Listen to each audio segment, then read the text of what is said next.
नमस्कार दोस्तों, आज हम अपने पॉडकास्ट में जिस विषय पर बात करने जा रहे हैं उस विषय पर अक्सर समाज में चर्चा नहीं होती। विषय है इनफर्टिलिटी यानी बांझपन। बांझपन को लेकर हमारे समाज में चर्चा करने में बड़ी शर्म महसूस की जाती है, अपने आप को बड़ा हीन दीन समझा जाता है इस विषय को लेके। तो आज हम ये मिथ्य दूर करने के लिए इस पॉडकास्ट को कर रहे हैं। इसमें हमारे साथ मौजूद हैं गुरुग्राम की सबसे सीनियर मैं कहूंगा गायनोकोलॉजिस्ट डॉक्टर अनीता शर्मा। उनसे हम जानेंगे कि क्या है। डॉक्टर साहब, स्वागत है आपका हमारे प्रोग्राम में। डॉक्टर साहब, क्या है बांझपन या इनफर्टिलिटी और क्या इसका कोई इलाज संभव है? सबसे पहले तो मैं धन्यवाद प्रवीण जी, आपको बहुत बहुत धन्यवाद करना चाहूँगी। इनफर्टिलिटी बेसिकली मैरिज होने के बाद, शादी होने के बाद आप साथ रह रहे हैं और 1 साल के कंटिन्यूस साथ रहने के बावजूद भी अगर आप प्रेग्नेंट नहीं हो पा रहे हैं, गर्भ धारण नहीं कर पा रहे हैं, तो उसमें हम कहते हैं कि ये इनफर्टिलिटी है एंड इसके लिए फिर आगे आपको इलाज की आवश्यकता है। इसमें एक कैच और है कि अगर महिला की आयु 35 वर्ष से अधिक है तो ये समय कम हो जाता है। इसमें फिर हम 6 मंथ्स के बाद ही सलाह देते हैं कि अब आप मेडिकल एडवाइस इसमें लीजिए कि गर्भ धारण क्यों नहीं हो पा रहा है। मैम, दूसरा सवाल मेरा आपसे रहेगा कि क्या इनफर्टिलिटी या बांझपन महिलाओं में ही होता है? क्योंकि अक्सर हमने देखा कि महिलाओं को इसमें दोषी माना जाता है।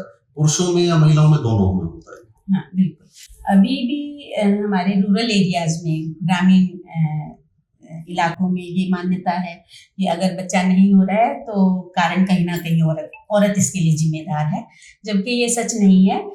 सच्चाई तो ये है कि आप हैरान रह जाएंगे प्रवीण जी कि 40 से 50% जो इनफर्टिलिटी के केसेस हैं उसमें मेल जो फैक्टर है, कारण जो है वो मेल फैक्टर होता है।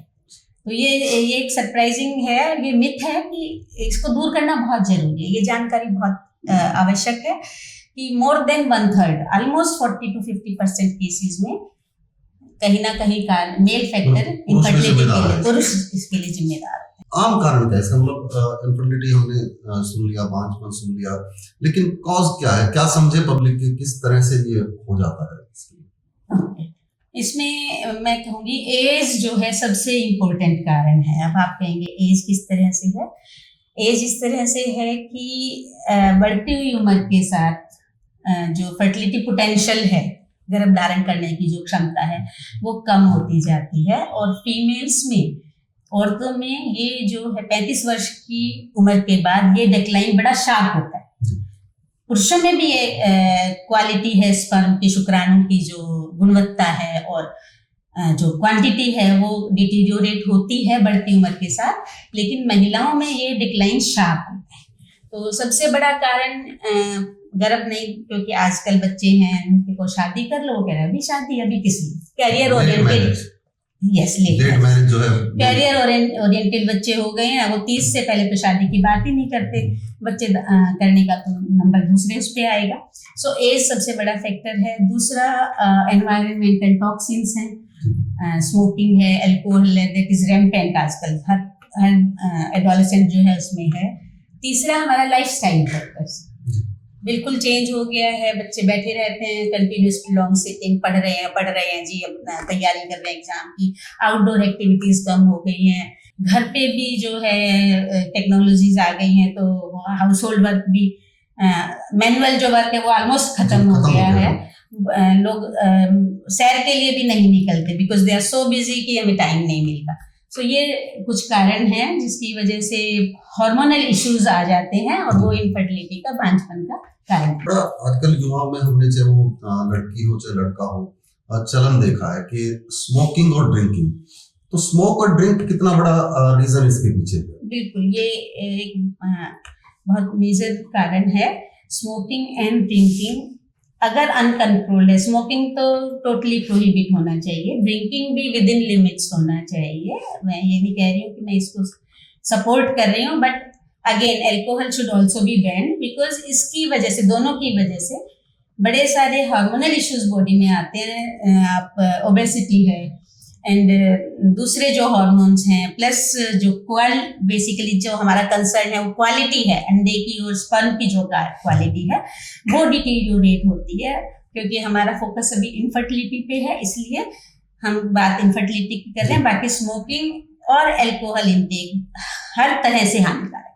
साथ में एक चीज और, मैं जैसे जंक फूड आजकल, जैसे पीजी में लड़के लड़कियां घर से दूर जॉब के लिए पीजी में रहते हैं, खाना प्रॉपर नहीं, डाइट प्रॉपर नहीं मिलती, मतलब जंक फूड यूज करते हैं, जंक फूड का भी क्या इसमें कुछ रोल? बिल्कुल, अभी हम कारणों की बात कर रहे थे कि इनफर्टिलिटी के कारण क्या है। तो आजकल एक कंडीशन होती है पीसीओ, बहुत कॉमन है, एवरी सेकंड एडोलेसेंट जो है उन्हें ये सुन रखी होगी, क्योंकि it is on the rise, polycystic ovaries. ये लाइफस्टाइल रिलेटेड डिसीज है। सो अगर आपकी ईटिंग हैबिट्स अच्छी नहीं है, आप जंक फूड ज्यादा खा रहे हैं, अगर आप एक्टिव नहीं है, फिजिकल एक्टिविटी नहीं कर रहे हैं, तो ये पीसीओ होने की संभावना पूरी है। और जिनमें पीसीओ के फीचर्स आ जाते हैं उसमें मासिक धर्म जो है, मेंसेस जो है वो इरेगुलर हो जाएंगे, अनियमित हो जाएंगे, या फिर स्ट्रेस है, वेट गेन है, ये सारा जंक फूड से रिलेटेड है, जो आपको अगेन कंसीव करने में आप के जो है बाधा डालेगा। तो सब इसमें अब क्योंकि आज मॉडर्न जमाना है, टेक्नोलॉजी बहुत ग्रो कर गई है, तो सबसे पहले तो कैसे पता लगे कि उनको इनफर्टिलिटी है, उसके लिए कौन कौन से टेस्ट मेनली सजेस्ट किए जाते हैं? एक तो यही मैंने बताया कि जो टाइम पीरियड है, कि अगर आप साथ रह रहे हैं, कोई कॉन्ट्रासेप्शन, कोई गर्भ निरोधक तरीका नहीं अपना रहे हैं, तो अगर विद इन 1 ईयर कंसीव नहीं कर पा रहे हैं, तो हम एडवाइस करते हैं कि आप मेडिकल एडवाइस लें। उसमें फिर हम कुछ टेस्ट हैं जिनको हमने 2 पार्ट्स में डिवाइड किया है, basic test and high end test, special test. जो बेसिक टेस्ट हैं बड़े सिंपल टेस्ट हैं, जिसमें हम सिर्फ आपका वर्कअप मेल का, फीमेल का, अगेन इस पे ये स्ट्रेस देना जरूरी है कि दोनों कपल को, मेल और फीमेल दोनों पार्टनर्स को विजिट करना जरूरी है। ऐसा नहीं है सिर्फ लड़की जाके बात करे कि मुझे कंसीव करना है, because it is a joint effort. So दोनों जाएं, दोनों के कुछ बेसिक टेस्ट होंगे। बेसिक टेस्ट अगर नॉर्मल आते हैं तो मिनिमल हेल्प के साथ, मिनिमल मेडिकल हेल्प के साथ 99% कंसीव कर जाते हैं। और अगर उन टेस्ट में कोई गड़बड़ है या within 6 months of normal test conceive नहीं कर पा रहे हैं उस हेल्प के साथ, तो फिर हम हाई एंड टेस्ट पे या आर्टिफिशियल रिप्रोडक्टिव टेक्निक्स पे हम लोग जाते हैं, IUI और IVF, जो आजकल ऐसे कपल्स को जो हेल्प कर रही हैं कंसीव करने में।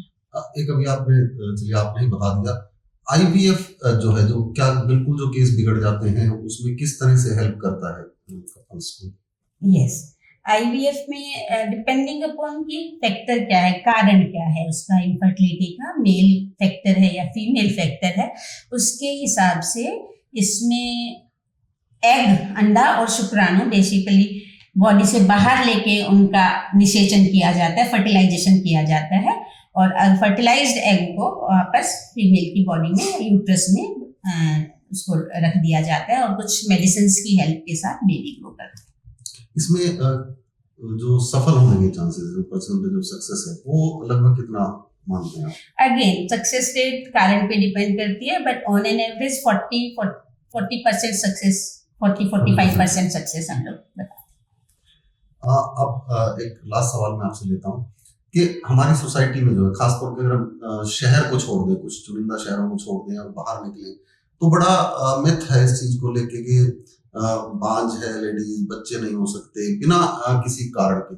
तो क्या संदेश आप एक देना चाहेंगे कि इस तरह से ना करके किस तरह से जो एक डिमोरलाइज हो जाती है वुमेन भी या मैन भी, जो भी है? बिल्कुल, देखो अगर बच्चे नहीं हो रहे हैं तो जैसा हमने शुरुआत में ही कहा कि खाली फीमेल इसके लिए जिम्मेदार नहीं है, male partner is almost 40 cases में रिस्पॉन्सिबल है। तो दोनों को, कपल को, दोनों को आपस में बैठ के बात करनी है, डिस्कस करना है, मेडिकल हेल्प लेनी है। और समाज में बड़ी सारी भ्रांतियां, मिथ्स फैले हुए हैं जो समझना जरूरी है। वो जैसे हम बात कर रहे हैं जागरूक करने के लिए लोगों को, इसी तरह से नंबर 1 फीमेल रिस्पॉन्सिबल है, जो टोटली मिथ है।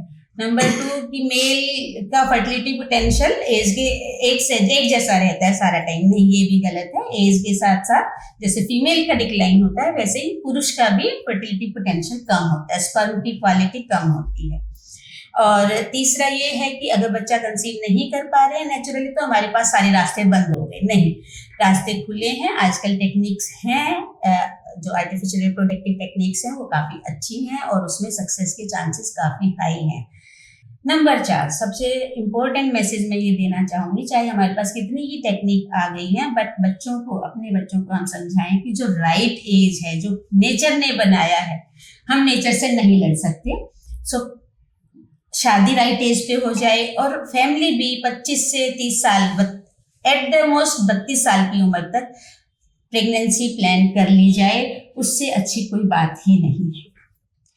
तो दोस्तों ये देखा आपने कि हमारे साथ डॉक्टर अनीता शर्मा जी ने साफ तौर पर बताया कि बांझपन कोई श्राप नहीं है, कोई ज्यादा बड़ी बीमारी नहीं है, इलाज संभव है यदि आप कोशिश करें। परसेंटेज की बात अलग है कि कितने परसेंट सक्सेस होते हैं, तो एक बार इलाज जरूर कराएं और इस चीज को भ्रांति ना पालें कि ये लाइलाज बीमारी है। और इसी तरह की खबरों को देखने के लिए आप हमारे चैनल को लगातार देखते रहिए। अगले एपिसोड में हम दूसरे टॉपिक के साथ आपके कुछ भ्रम और कुछ दूर करने का प्रयास करें।